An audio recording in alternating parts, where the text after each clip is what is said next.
সবল, কিন্তু মানুষ হলো দুর্বল। কিভাবে?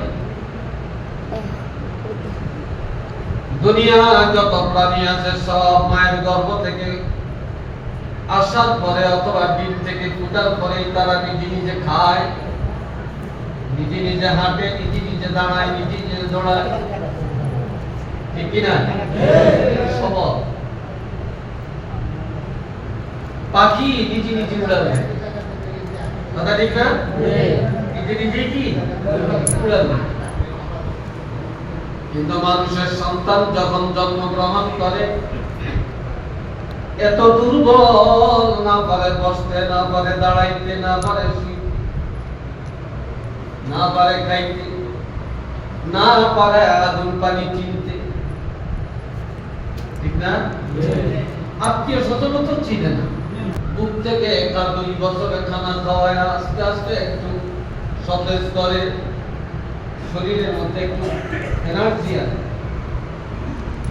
এরপরে আস্তে আস্তে আস্তে আস্তে এই দুনিয়ার খানা এটা কতদূর, ওটা কতদূর, ওটা কতদূর খাওয়ায়। এরপরে আস্তে আস্তে আস্তে সে বসা শিখে, এরপরে দাঁড়ানো শিখে, এরপরে হাঁটা শিখে, এরপরে দৌড়ানো শিখে, এরপরে আব্বু বলে ডাকে, আম্মু বলে ডাকে, ভাই চিনে, বোন চিনে, মামা চিনে, নানা চিনে, দাদা চিনে, দাদি চিনে, সমাজের মানুষ চিনে।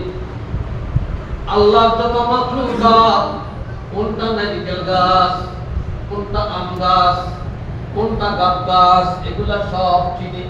কোনটা ধান, কোনটা তিল, কোনটা মরিচ, এটা চিনে। এইভাবে সবগুলি একটা একটা করে সে বলা শিখে।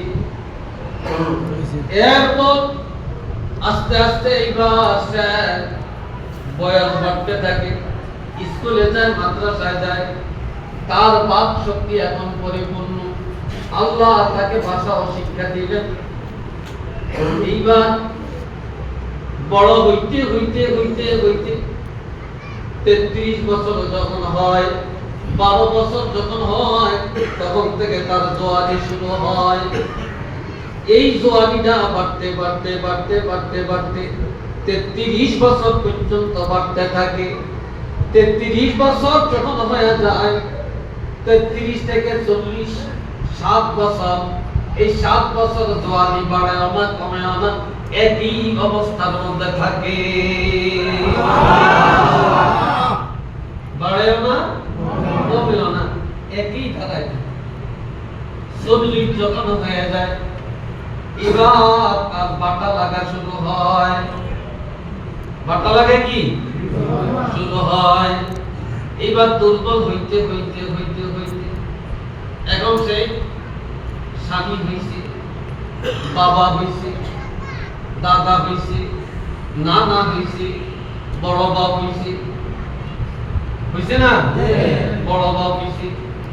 এইবার আস্তে আস্তে সে যখন আপনি জামাই বলেন, আপনার স্বামী বলেন, তখন মনে করবেন আপনার হায়াত কমে গেছে। যখন আপনি এইবার সন্তানের বাবা বলেন, তখন মনে করবেন আপনার হায়াত আরো কমে গেছে। যখন আপনি দাদা বলেন অথবা নানা বলেন, তখন মনে করবেন আপনার হায়াত কবরের কাছাকাছি চলে গেছে, কবরের কাছাকাছি চলে গেছে। এই ভাইয়েরা, আর আপনাকে আল্লাহ দুর্বল করতে থাকে, দুর্বল বানাইতে বানাইতে বানাইতে এত দুর্বল, এখন আপনি মানুষ চিনেন না, গরু চিনেন না, দূরে কিছু দেখেন না, হাইটা বাজারে যাইতে পারেন না, বসতে দাঁড়াইতে পারেন না, দাঁড়াইতে বসতে পারেন না, শোয়া থেকে উঠতে পারেন না, খানার চাহিদা নাই, কোনো দিকে যাওয়ার চাহিদা নাই, আত্মীয় স্বজনের প্রতি এখন আর আগ্রহ নাই। এইভাবে দুর্বল বানাইতে বানাইতে আমার আল্লাহ যেমন দুর্বল বানিয়ে দুনিয়াতে পাঠায়, সেদিন যেমন কাউকে চিনে না, কিছু বুঝে না, যেদিন আল্লাহ নিয়ে যায় সেদিনও এত দুর্বল বানাইয়া নিয়ে যায়, সেদিনও কোনো কিছু বুঝে না। একটু চিল্লিয়া বলেন না সুবহানাল্লাহ। বাহাদুরি মাতবরি যা আছে মাঝখানের কই দিই। বুঝছেন এই কথাটা? এই 40 বছর পর্যন্ত, কয় বছর? এই 40 বছর পর্যন্ত এই সময়টা মধ্যে হইল তো লাভলা দিয়া করা।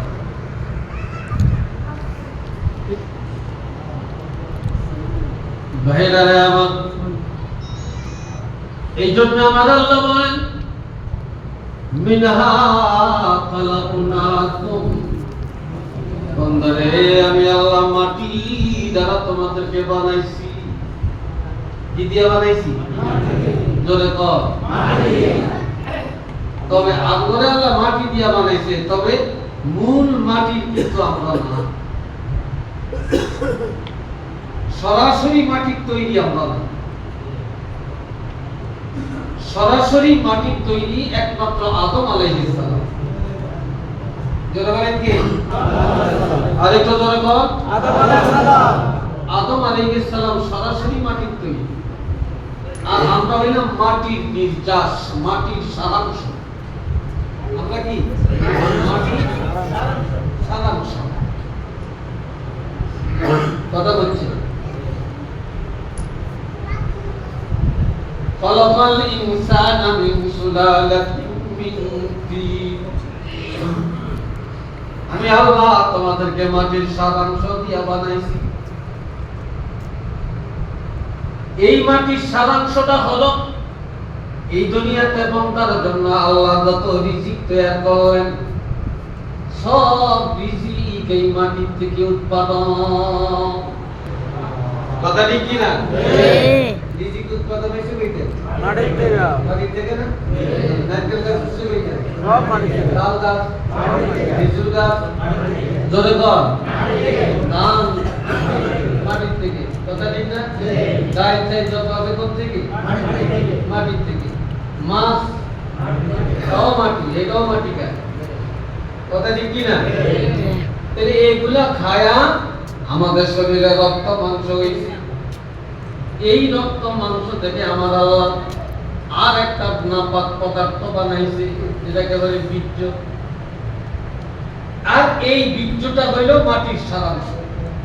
বুঝতে পারছি কিনা? এটা হইল কি? মাটির সারাংশ।